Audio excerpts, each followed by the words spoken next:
السلام عليكم ورحمة الله وبركاته. الشمع أركفوني ورد أمانتا برالي وردفتوت حقنا ويوتيوب فندون تكيسانيو أكم جرتاني فيا كيساني الحمد لله رب العالمين. هراز فيديو براتي ولد ديبيني جرى ربي انجلاني هاقا وسنين تداغر فيديو كيادي تأسو هنترين درا وردفتوني كيا وروني جلق أوراقاتني هم هرقاتي nawajin turtan na jajjabeessitan hundumti keessanuu galatoomaadha. Akkasumas maamiltoonni haarofni gara chaanaala kootii dabalamaa jirtan hundumtuu anaa dhufu nooraa isiniin jennee jirra. Manni mana keessanii yeroo seentan like share subscribe gochuudhaaf information waan jira walirraa barannaa walirraa dhageeffannaa isiniin jechuun jaaladha. akkasumas qeequmsaa fi koomeen hanqinni yoo jiraate sanduuqa koomentii jalatti na beeksisuu hin dagatinaa isiniin jechuun barbaada. Egaa har'a viidiyoo tokkoon qabadhee dhufee viidiyoo sanii inshallah mee walumaanii daawwannee walitti deebinaa. Dhugaa dubbachuuf baay'ee takka nama gaddisiisa haalli biyya keenya keessa jiru. Keessattuu of eeggannoo guddaa shamarran biyya namaatii galtanii nuti shamarran gaafa biyya namaatii gallu hojii garagaraa uumna. Gaafa hojii garagaraa uumne jenne yoo hojii sunii yeroo siif hin kennu ta'e si hanqisu ta'e qarqaartu yookaan nama si qarqaaru ijoollee wayii mallaqaan ubbiratti fudhatta. Gaafa ubbiratti fudhatte ammoo tuyyuu rakkisaadha. Akkuma biyya keenyatti ijoollee manatti fudhachuun baay'ee ulfaataa deemaa jira. Akkuma argitan gizee irraa tun daa'imman galaafatti, tun akkasumatti maatii guutuu galaafatti. maal jetti waa hedduu deemaa jira jechuudha. Amma mucayyoo tana mee wajjumaa viidiyoo kana daawwannee ka walitti deebinu ta'a inshaallah. Mee na wajjin daawwadha.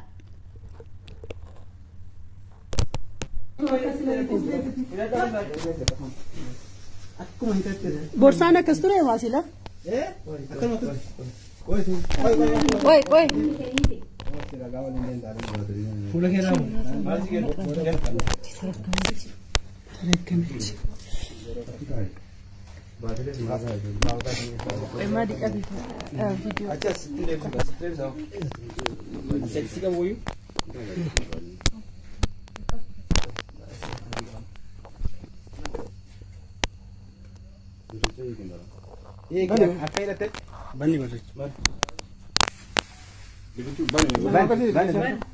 Akkuma bantee laaltee fudhatte birrii ta'uu yeroo fudhattu illee birrii ta'uu laaltee fudhatte birrii ta'uu laaltee fudhatte waan ta'eef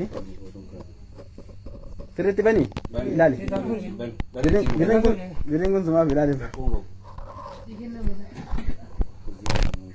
Baasii keessaa ol jedhe as ilaali kaati as ilaali qara ilaalinne.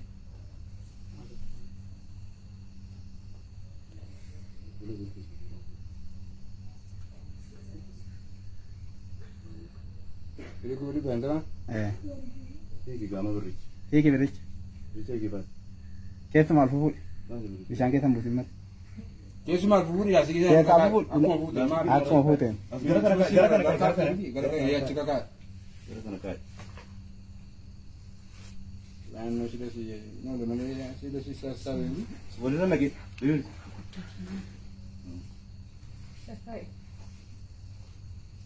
tokko isaatiin borsaatti deebifta ishee.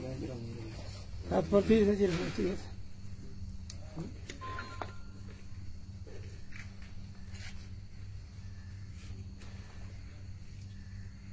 Yaadi tokko irratti deebis bortichatti.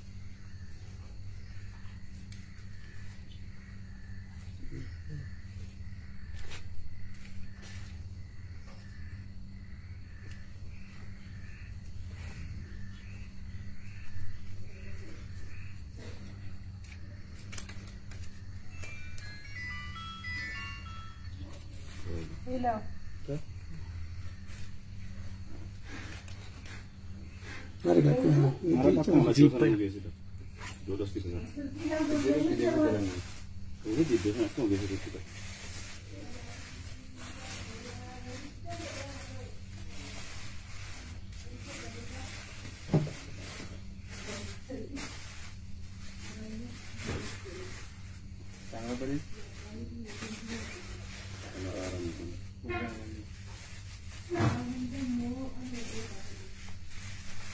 Mire, bien para que tengas ya.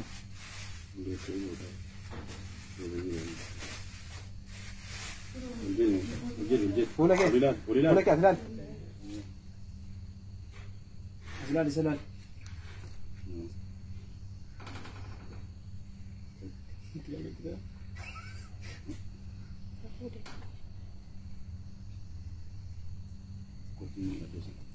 Kuna sini.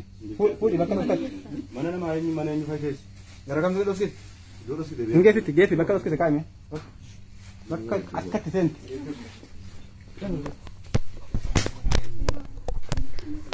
obboleewwan kiyyaa akkuma viidiyoo wajjin daawwannee walitti deebinee jirra. Dhugaa baay'ee nama gaddisiisa, yaani baay'ee ulfaata. Mucayyoon tuni akkuma dhagaa jirtanii magaalaa Jimmaa keessatti 150 hattee qabamtee jechuudha. 150 qabamte boorsaadhaan, akkuma lafa jirutti boorsaadhaan fuutee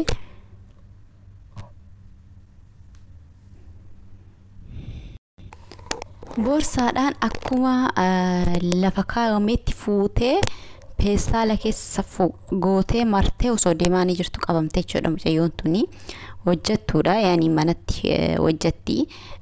Obboleewwan kiyya hedduu jireenyi barri baay'ee babbaddee jirti. Mataan miila dhugaa rabbii nama hanqisiistee jirti. Dubartiin gara laafeyyiidhaan beekna duraan jechuudha. Amma garuu akkuma miidiyaa irratti deemaa jiru gizee tokkollee durallee viidiyoo jira gaseentanii ilaaluu dandeessanii waa'ee dubartoota Finfinnee keessatti hamtee nama saamtee qabamte dubartoota lama viidiyoo isin hojjedhee jira. Dhugaa rabbii jechuun istaayilii namni ittiin beekneen kan dubartiin uffattee baatee saamuu eegaltee jechuudha. Bara irraa booda bara dhumaa keessa jira natti fakkaate. Wallahi rabbiin nuuf haa laaffisu inshaallah. Mucayyoon tuni amma 150 birrii Itoophiyaadhaa kan isii hattee qabamte jechuudha. Tarii namni kun daldalaa ta'uu danda'a. Dubartiin tun dubartii daldalaa ta'uu dandeessi. Birriin boorsaan akkasi fiddee galteeniitiin lafa geette. Keessattuu of eeggannoo ijoolleen biyya namaatii galtanii nuti yeroo biyya namaatii gallu jechuudha hojii garaagaraa uumna. Hojii garaagaraa gaafa uumne tarii nama si qarqaaru yoo hin qabne taate, maatii keessa nama si qarqaaru yoo hin qabne taate nama fudhachuu ijoollee shamaraa mana keessatti fudhanna jechuudha. Yeroo baay'ee kan nurraa mul'atu keessattuu jechuudha. Gaafa fudhattee jetteef of eeggannoo hojjettoonni mana keessa fudhataa jiran baazawee Itoophiyaa keessa waa si jibbisiisaa raawwataa jiranii akkuma argaa jirtan daa'ima adamsuudhaanii waan garaagaraa raawwataa jiran jechuudha. Rabbi nama haa tiksu. Nama akkamii namarraa fagaattees jiraachuun ulfaata, namatti dhiyaattes si sodaachisa jechuudha. Wallahi rabbiin itti furmaata nuuf haa laatu. Bifa kanaan gaafa dubartiin raawwattu ulfaataadha. Wallahi ulfaataadha. Akkuma osoo diqqoo mallee irraa fudhattee irra wayyaadha. Garuu isiin ammoo waan isiin shaanxaadhaaf fiddee lafa keette guutuma kaastee kaateeni jechuudha. Namni kun daldala raasaa walii galuu dandeessi. Nama gabaarra daldalaa dadhabee galee yaani dubartiidha mana keessatti fudhattee jirti. Dubartiin gara laafinnattiidhaan beetti lafa keettee jirti. Haya fuutee tarakkabde. Fuutee osoo isiin lixaanii jirtu karatti harka qabame karaa qaama seeraatti akkuma argaa jirtan kana jechuudha. Dhugaa baay'ee nama gaddisiisa, baay'ee nama ajaa'ibsiisa. Hundumaafuu rabbiin nama haa tiksu. Of eegaa keessattuu ijoolleen biyya namaatii galtanii biyya namaatii gallu kunniin jechuudha. Gaafa Finfinneettis gabbuun masanqaqaa Finfinnee bichaa miti, gaafa magaalota keessa deemtullee of eeggannoo akkuma argite gochuun ta'uun baay'ee ulfaataa jira Itoophiyaa keessatti jechuudha. Gabbaatee ol deebuun baay'ee ulfaataadha. Rabbi nama haa tiksu. Keessattuu ijoolleen shamarranii biyya namaatii galtu yeroo baay'ee amma maatiin nuuf himu jechuudha. Ijoolleen magaalaarra jiranii ijoolleen tokko ijoollee shamarranii na argaa baay'isanii jedha afoo galassanii warqiin harkatti dachaasanii funyaanitti dachaasanii shaanxaa maal jedhanii kootu jedhaa deemanii jedha. Ijoollee akkasii akkam godhanii gaafa warqee irra arganii akkuma arganitti yaani zim jedhanii namaaf dhaabatanii warqee irraa yaasuun ni ulfaata waan ta'eefi maalidha ashiish immoo maal jedhan kan namaan dhamaasan isaan dhaqanii tuqanii biraa lixan jira afoo deemanii duubuma dhatti sanbooda qilee namni hin argine gadi buustee caammaa jakkeetti irraa baafattee qullaa gadhiisti jedhani. Wallahi rabbiin namaa sattara rabbi namaa tiksu baay'ee ulfaata of eeggadhaadha. Yerooni biyya namaatti galtanillee waan akka warqii maalii kanneen irratti illee of eeggadha. Of eeggadha wallahi barri badee jira keessattuu amma jireenyi Itoophiyaa qaalee jira nama sodaachisa haalli jireenya rabbiin namaa tiksu malee ulfaatee jira. Dubartii jettanii ufamantanii itti dhiyeessinaa dubartii jettanii ufamantanii itti dhagaa hin jedhinaadha. Itoophiyaan baddee jirti dubartoonni bifa ajaa'ibaati argitan irratti viidiyoo dura isinii hojjedhisan keessatti bifa ajaa'ibaatiin bifa yoo ilaaltellee shakkuu hin dandeenye akka isaan dhufan jechuudha. Maaliif jennaan dubartii akkas bareeddee akkas uffattee deemtu hin ati jettee namni ati waan inni jenne miira ati akka ati inni jennetti uf tottolchanii uffatanii bakka haftaami fakkaatanii si saamaa biyyaatee jechuun amma ijoollee shamarranii tagaaf dura viidiyoo irra hojjedhe suni ijoollee istaayilii addaatiin yaa'an. والله يولي ستايلي تعدات يا نور فيديو سهيل لا قديبي على لا فيديو كجلا قسينا يولي شمرني اكسير دي مرة يولي لما سني لا يولي أما تاس إنه يو هشك حطو يدينا سامتي يدينا ورفتي يدينا من الراشكو هنجرو جتشر ببريدي وفتي زنجتي صدا باتي haftaami fakkaatee baatee tooftaa addaatiin maaliif akkasiin namni shakku waan ta'eef namni shakku hiyyeessa kan namni shakku badaan hiyyeessi badaanis hiyyeessaa hattuunis hiyyeessaa kadhattuunis hiyyeessaa jibbama hundumtuu hiyyeessa kalaal waa uffata yoo inni uffata sirnyaa uffanni daddaalichatee maal ta'ee rakkinna isaa irraa deeme kan tolchinee nuti irratti xiyyeeffannu yookaan nuti ofirraa eenyu isa saniidha. Inni yeroo uffatee akkanatti ilaalka haftaami fakkaatee maal jedhee sada deemu kana inni jennu jechuudha. Hattuudha inni jennu garuu isaan tooftaa namni ittiin beeknedhaan kan yaa'anii jiran dubartoonni keessattuu jechuudha. Hannaanis dheengaddas viidiyoo sanii yoo jenne ilaalee ta'uun bira taree naannoo laga daadhiiti natti laga daadhii yoo dogongoruu baadhee osoosiin ziirii yookaan falfala osoosii awwaaluudhaaf deemtu dubartiin qabamte jechuudha. Dubartiin osoo falfala awwaaluudhaaf deemtu qabamte jechuudha. Kanaafuu iyyuu piliis ijoolleen biyya namaatti galtan of eeggadhaadha. Nuti dafqinee akkamitti akka finnee nuuf rabbi qofatu beeka. Kanaafuu jennaan dafqi kee karaa maleedha osoo ati kaayeffattu yoo karaa hin taane sarkaa bahee hedduu nama dhukkubsa hedduu nama gubaa taane rabbiin isinaa tiksu rabbii kan nama tiksu rabbumaa garuu rabbi jedhaa karaarra hin taa'anii nafseen abbaan gatte hoggaan hedduu jedhamaa mire. Kanaafuu hamma dandeessanii uftisaadha ijoolleen biyya namaa galtanii muudannoo kanaafi baay'ee yeroo baay'ee kan muudamu nuudha waan ta'eef gaafa mana galtanii hojiitti illee seenta biyyatti galtanii hojiitti illee seentanii nama isin qarqaaru sanii uf dagatina nama isin qarqaaru namni yoo nama qabne namni nama wajjin tola namni adda waa hin ta'u waan ta'eefi dirqama nama yoo hojii qabaatte yoo fakkeenya irraa mana irraa baate raasaa oolaa kan galtu taate yaani raasaa ooltee galtee mana keessatti tarii daa'imman qabaachuu dandeessa maal jechuu yaani yeroo kanaan baay'inaan nama si barbaachisaa jechuudha yoo maatii keessa nama si qarqaaru hin qabne.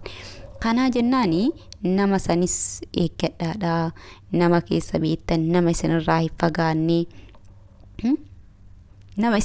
fagaanne nama amala isaanii ijoollee amala beektan yoo dandeessan yoo isin mijate godhadhaadha. Taane rabbiin isinaa tiksu wallahi baay'ee ulfaatee jira yaani garama akka jettu soo ilaalchisa jechuudha onni Itoophiyaa keessatti ta'amaa jiru rabbiin namaa tiksu. Kanaaf obboleewwan kiyyaa amma ilaalaa waan raawwattanii keessattuu ijoolleen biyya namaatii galtanii gaafa hojii garagaraatti seentanii nama isin barbaachisa waan ta'eef gaafa nama fudhattan namni kanarraa maal hubattan kan jedhudha waa hubattaniidhaa fi tarii ammaan namni isin jalaa fuutee birriin kun birriin aggaaddeeti birriin akkanatti boorsaadhaan gattaa'amu kun lafa taa'amee akkanatti fudhataa bakka takka argatte kun birrii naggaaddeeti. Naggaadde yeroo baay'ee nagadaa ganama lammataallee gadi deebi'aa deemti waan ta'eef baay'een akkaawuntii galchaa maal galchaa deemti guyyaa gabaa keessa gurguraa oolte gara manaatti galte wanta kun wanna akkasiiti. Kanaafuyyuu bilisuuf eeggadhaadha nuti yeroo biyya namaatti galu hojii garaagaraatis seenna gaafa hojjetaa oollee jenne baankii finnee sa'aatiin nuti gallu baankiin ni cufama sa'aatii san baankii galchuu hin dandeessu. Birriin birrii hojii waan taate birrii hojii yeroo baay'ee harka kee keessa taa'a. Birriin ganama galgala guyyaa gabaa oolaa galgala galtee ganama gabaatti hin deebitu ammoo harka kee keessa taa'a. Baankii yeroo baay'ee birrii akkana baankii irra illee galchuudhaaf siif hin mijatu jechuudha. Kana jennaani of eeggadhaadhaa waan irraa hubattan jedhee yaadaa of eeggannoo godhaadhaa of eeggannoo tolchaadhaa taane ammoo rabbi sinaa tiksu mee maal irraa hubatta waan irraa hubattan jedhee isiniin fidee obboleewwan kiyyaa. Hayyee viidiyoo asirratti dheeressu viidiyoo kana yeroo seentan like share subscribe gochuudhaan na bira dhaabbadhaan kabajaa fi jaalalaan isin gaafadhaa. Hamma viidiyoo biraatii walitti deebinutti assalaamu alaykum warahmatullaahi wabarakaatuh.